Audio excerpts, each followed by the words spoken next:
Welcome to the virtual Meet the Candidates event, sponsored by the Public Policy Committee of the YWCA Piqua. I'm Karen Wendelin, and I'll be today's moderator. In an effort to be sensitive to COVID concerns, today's event is being pre-recorded at the YWCA in Piqua without an audience. This event is being recorded by Indian Nation Station Channel 5 and will be available on their YouTube channel with links on the YWCA Facebook page and other social media sites. Today we will be including representatives of both local issues on the ballot: the Piqua City Schools proposed tax levy and the Tri-County Board of Recovery and Mental Health Services proposed tax levy. The candidates participating today include only those running with opposition, and those will be the Piqua City Commission 3rd Ward candidates and those for Judge of Miami County Municipal Court. The rules for the forum are as follows.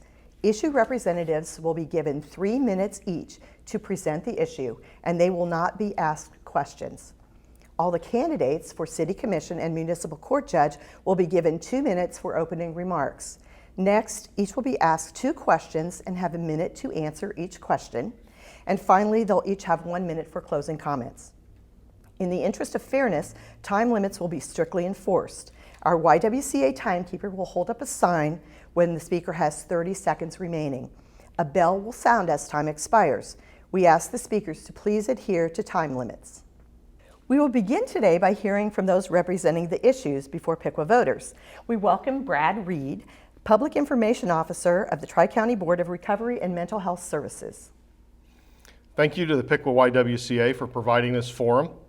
The Tri-County Board of Recovery and Mental Health Services is asking voters in Miami, Darke, and Shelby counties to renew a 0.6 mil mental health and recovery levy. This levy provides funding for counseling and supportive services to children and adults through the operation of alcohol and drug addiction programs and mental health programs. The board has been supported by a levy since 1973. Every 5 years, voters have approved, and by increasing margins.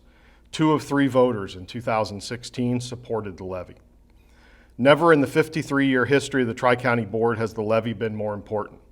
We fought through an unprecedented opioid epidemic from 2015 to 2018, and just as we were making positive strides against heroin, OxyContin, fentanyl, and other opioids, the world and our local communities were shattered by the COVID-19 pandemic.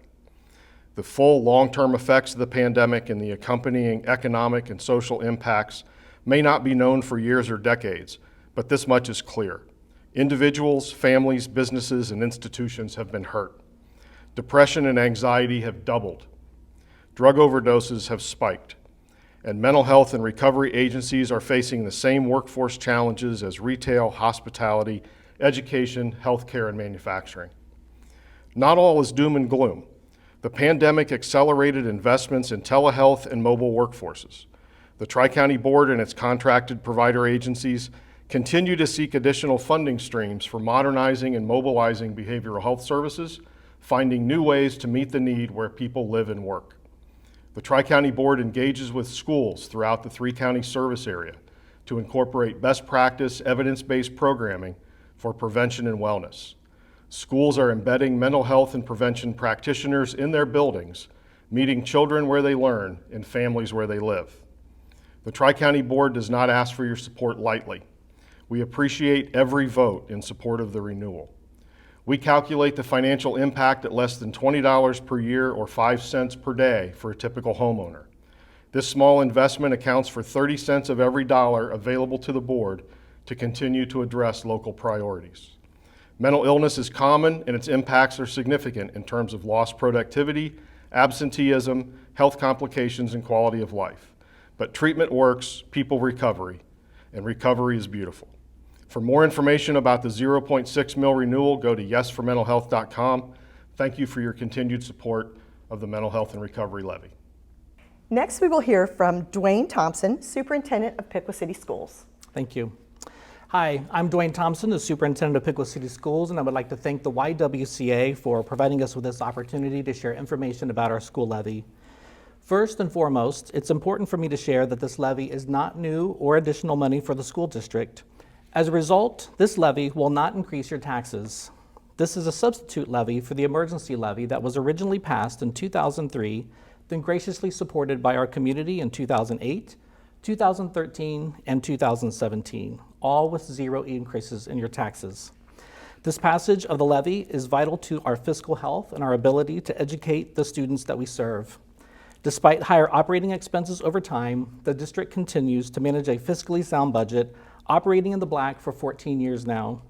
In fact, we have not asked for any new operating dollars for over 15 years. Without this substitution levy, however, we would lose $2.1 million important dollars that support our ability to serve our students.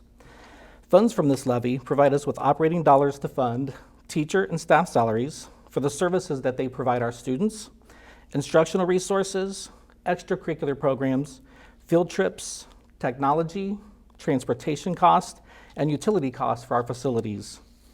As an example, funds from this levy could pay for up to 35 teacher salaries and their benefits, or funds from this levy could pay for a year's worth of transportation for students and utility bills combined. We are committed to spending your tax dollars wisely and will always do our best to continue to save money in the areas of operation. As a lifelong Piqua taxpayer myself, I understand the importance of protecting your tax dollars. Thank you for taking time to hear this message to become a more informed voter. We appreciate your support as we cannot do our work without your help. I hope that you will join me at the polls this November 2nd, where a yes vote will not increase your taxes, but will continue to help us fund the important work that we do with our students on a daily basis. Please visit www.cfqps.org. That's www.cfqps.org for more information, or call me or the District Treasurer, Jeremy Hiddle, at 937-773-4321 if we can answer any additional questions. Thank you. Thank you, Dwayne. We now move to the candidates running in contested races. As a reminder, each will be giving opening comments, followed by 2 questions and answers, and then closing comments. Please note the candidates have not been given these questions in advance of this taping. Our first candidate running for Piqua City Commission, 3rd Ward, is Nolan Campbell. And Nolan, you have 2 minutes for your opening comments. Thank you. My name is Nolan Campbell, a candidate for 3rd Ward Piqua City Commissioner. I'm a full-time student at Piqua High School and a College Credit Plus student at Edison State Community College. I'm also the owner of Greyhound Graphics, LLC, a small business in Piqua. If elected, I hope to make the citizens involved in their community and become active participants in their local government. By involving the community, natural transparency will occur and citizens will begin to trust their government. Okay, thank you, Nolan. We have the first question for City Commission candidates. You'll have 1 minute to answer the question. Many Piqua residents are concerned with the lack of upkeep and maintenance of some city facilities, such as the Moat Park building and the Hans Pavilion. How would you address these concerns? Maintenance in our parks has been an issue for many years. I serve on the City Park Board with 7 other members, and a recent priority with the new leadership that's come into place is not just improving our parks, but maintaining them to a standard that's acceptable for our citizens. With the new CIP process that has been instated in the local government, we can begin to prioritize the projects that we want done and that need to be done. I believe in a role of a city commissioner, proper allocations for the Parks Department to get these projects finished is very important, and I believe with a new progressive leadership, that can be done appropriately. Thank you. The second question for City Commission candidates is, in your opinion, what are the most pressing problems the City of Piqua is facing? One of the most pressing problems I see as an 18-year-old candidate is the lack of trust with our government. For many years, things have been hidden from the citizens that certainly should not be hidden. I believe, once again, by involving our citizens in the government, we'll be able to create that transparency for citizens to know what's going on and be as involved as they would like or as little as involved as they would like.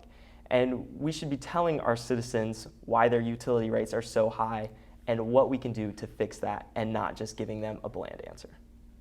Thank you. You will now have 1 minute for your closing comments. Thank you. I am involved in many different organizations at Piqua High School, and I believe that is a huge asset to why I should be your Piqua City Commissioner for 3rd Ward. My involvement in these different organizations has trained me to become a leader in Piqua High School, which would translate well to our city and continue to be involved with not only the city government, but our citizens, because without the citizens, we certainly wouldn't have the city. I would also like to thank you for viewing this this message and being an informed voter in this year's election. Thank you for hosting us. Thank you, Nolan. The second candidate running for Piqua City Commission, 3rd Ward, is Chris Lee. Chris will now have 2 minutes for his opening comments. Good evening. My name is Chris Lee. I am the 3rd Ward Commissioner and the current mayor for the city of Piqua, and I would like your vote. I've been a lifelong resident of the city of Piqua. I have 5 kids of my own. I have custody of my sister's 2 kids. My sister passed away from breast cancer. I'm born and raised here in Piqua means a lot. I want my kids to come back and leave a lasting legacy to the city. So I joined the race 4 years ago because I wanted to make a difference and a change. One of the biggest changes I wanted to make was for the city itself to be transparent. I mean, we need to be transparent, what we're doing, who we talk to, how we come about making decisions. And citizens have to be part of that. So the second thing I wanted to do is to be citizen-centered. And that's important. It is your city. I want you to have a say in it, and so I want you to be involved. And last but not least, I want us to be fiscally sound. The commission as a whole went out and got one of the best city managers that this city has ever seen, and he's putting us on the right track. We are increasing businesses. We are increasing and helping small businesses and getting other businesses in town. And we have to live within our means. And if that means that we have to do without some things, then we have to do without. So I trust your decision this coming November 2nd. And I look forward to hopefully getting your vote. I do believe in the youth movement, and I'm glad that Nolan is part of this event. We need more people like him running and contributing to the process. Thank you. Thank you, Chris. You'll now have 1 minute to respond to each of our questions for commission. The first question: many Piqua residents are concerned with the lack of upkeep and maintenance at some of the city facilities, such as the Moat Park building and the Hans Pavilion. How would you address these concerns? Well, the first thing we would do is for the Moat Park facilities is that we would build into all the budgets maintenance plans so that we can take care of them. For too long, I mean, we inherited a situation where there were no monies built in. I mean, the pool had $1 million, I believe, built into its original budget, but it's long since expired. So what we want to do is make sure that there's money for all these parks. If all the parks cannot be maintained, then what we need to do is find some creative ways. There are special interest groups and church groups and other groups that are willing to go out and clean and help with the parks. But we do need to maintain the buildings and the efforts that we've got, or the facilities that we've got. And if we can't do that, we need to look at rearranging our budget and making that happen. It has got to happen. Okay, thank you. The next question: in your opinion, what are the most pressing problems that the city of Piqua is facing now? City of Piqua has a lot of issues. Coming out of the pandemic kind of put us at a standstill. We were able to maintain our city budget with the help of the American Rescue Plan money, and we've got some more money coming. And with this set of money, we want to help the small business. That's our bread and butter. So if we can give some of that money, set up grants or set up loan situations in which they can get some of that money, that'll help the small business. We need to attract other businesses to town so that we can hopefully have some businesses and that will help pay with the taxes. It's important for us to focus. We have a lot of other problems. The downtown, the parks, the pool, we focus on them one at a time, but we got a great team and we work well together, and we got a great city manager that will help us. Thank you. Thank you, Chris. You'll now have 1 minute for your closing comments tonight. All right. Well, again, my name is Chris Lee. I would like your vote. Together with your input as citizens, we can make this happen. We've been working and growing slowly. Piqua is a slow growth compared to Sydney and Troy and some of the other surrounding locations, but we're starting to turn that corner, and I want to continue. I do want younger people part of the process, obviously. They're our future, and we want them to be involved. But we've started something here with this commission. We want it to continue for 4 more years. And I would appreciate your vote, your support, and any kind words and any support that you could help with the city. This is your city. Please help volunteer, get involved. And I look forward to seeing you out and about, and please come to commission meetings. We appreciate that. Thank you. Thank you, Chris. We're turning now to candidates for judge for Miami County Municipal Court. First, we are welcoming Jessica A. Lopez. And Jessica, you'll have 2 minutes for opening comments. Thank you. My name is Jessica Lopez, and I'm asking for your vote for Miami County Municipal Court Judge on November 2nd. I've been a licensed attorney since 2006, and I've had the opportunity to practice both civil and criminal cases, and I've handled the types of cases that come before the municipal court. In addition to practicing law in the private sector, I've also had the privilege of serving as a county elected official since 2013. I've worked hard to implement technology, modernize operations, and improve the efficiency of the county recorder's office.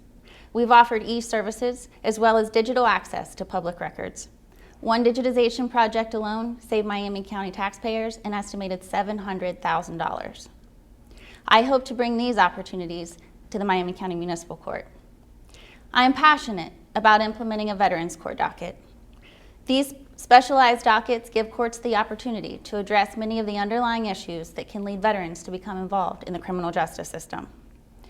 Veterans are still held accountable under the law, but are afforded an opportunity to receive specialized treatment that is designed specifically to treat issues like PTSD or traumatic brain injury.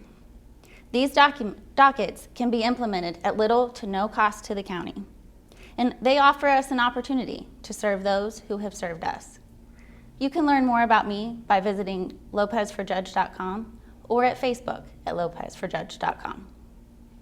Thank you, Jessica. Now you'll have 1 minute to answer each of the questions that we're posing to the Miami County judge candidates. Question 1, in the Miami County Municipal Courts, which crimes are increasing and which are decreasing, and to what do you attribute those trends? There are certainly trends in municipal court to show crimes that are related to mental health issues, crimes that are related to drug abuse.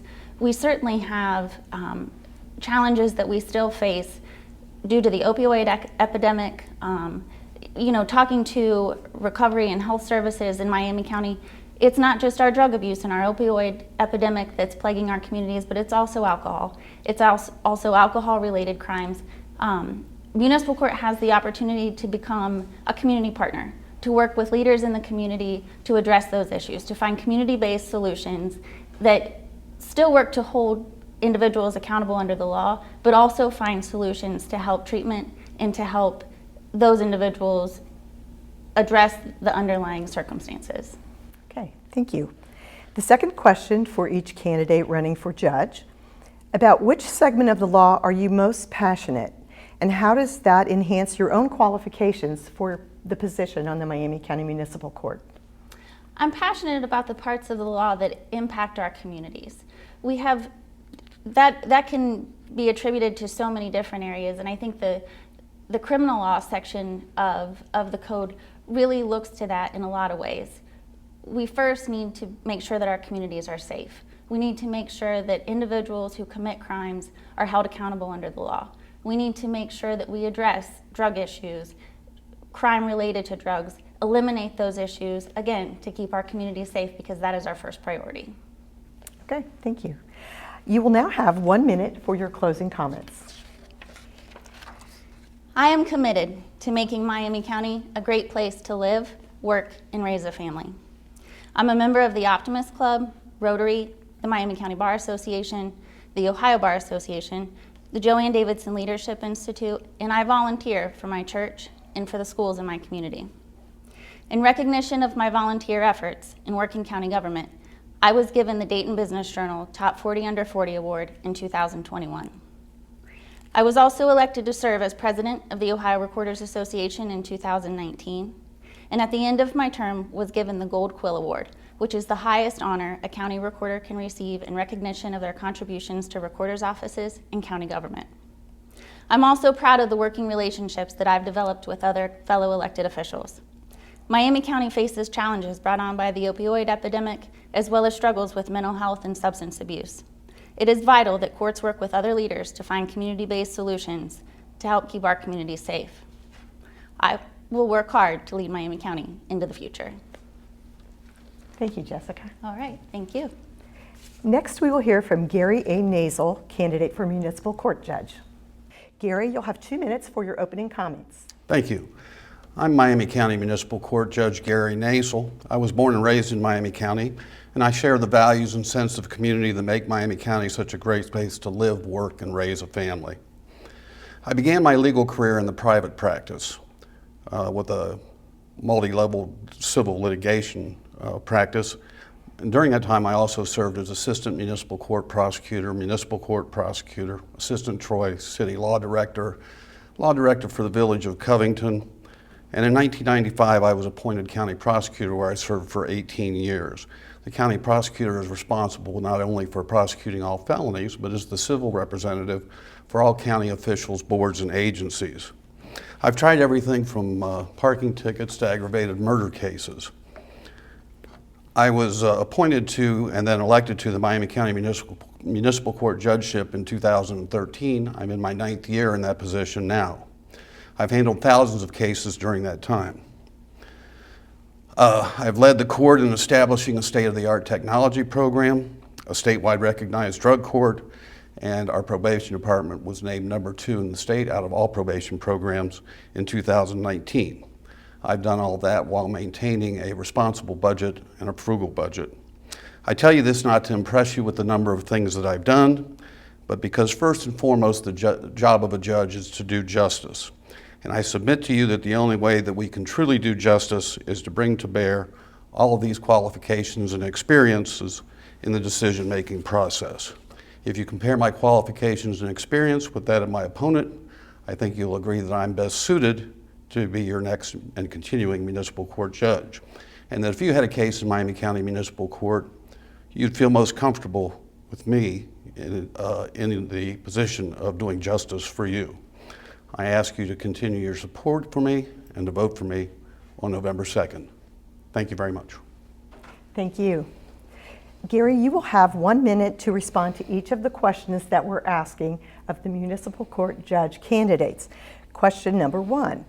In the Miami County Municipal Courts, which crimes are increasing and which are decreasing, and to what do you attribute those trends?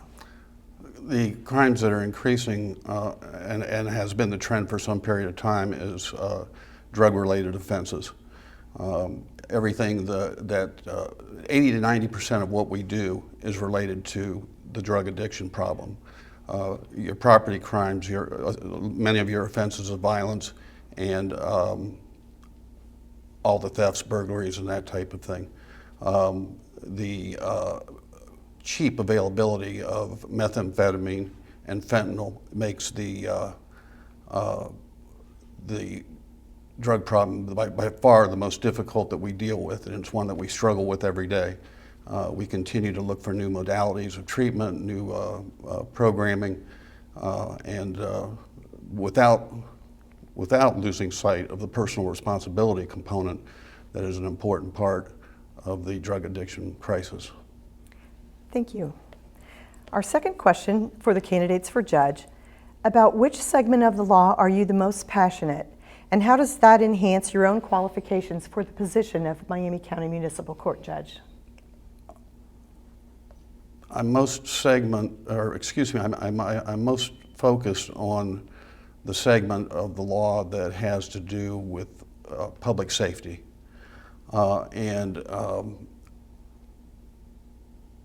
In order to ensure public safety, it's critically important that you focus on a fair and impartial justice system. Not everybody that is accused of a crime is guilty. but those that are have to pay some consequence for their conduct. And it's critical that we focus our efforts on the kinds of discipline and punishment for crimes that have the highest impact on public safety and making our communities and continuing to keep our communities safe. Okay, thank you very much. You will now have 1 minute for your closing comments. Thank you. I'd like to thank the Piqua YMCA for sponsoring this event. There are many challenges facing us in the justice system in the coming years. The drug epidemic, a move by the state to force us to reduce bonds on individuals that are accused of crimes while they're out awaiting trial and committing more crimes. There's a move by the state also to force local jurisdictions to handle mentally impaired individuals in a terribly under-resourced local environment. My opponent has not even acknowledged these crises and issues, let alone offered any solutions. She's not appeared in a municipal court that we've been able to find for the last 14 years, yet she claims to have the answers for our municipal court. I know how to deal with these issues before they become crises. I've done it with other issues. I implore you to compare the qualifications and experience of the two candidates, and I'm convinced that when you do, you'll determine that I'm the best candidate to continue as your Miami County Municipal Court judge. Thank you. We would like to end our Meet the Candidates event with a few comments. First, you may still vote early in person through Monday, November 1st at the Miami County Board of Elections located at the courthouse at 215 West Main Street in Troy. You can check their website for the dates and times. The website is boe.ohio.gov/Miami. Second, the polls will be open on Election Day, November 2nd, from 6:30 a.m. to 7:30 p.m. If you're voting in person, please remember to take a photo ID with you to your polling place and announce your name to the poll worker. And third, the YWCA does not endorse any issue or candidate. The YWCA would like to offer our thanks to Piqua Indian Nation Station Television, AJ Ganger, and the students at Piqua High School for taping, editing, and broadcasting this event. We extend sincere thanks to the candidates and to the issue representatives for caring enough to take part in our Meet the Candidates virtual event. And the YWCA Piqua presents this important informational event for the benefit of the voters in Piqua.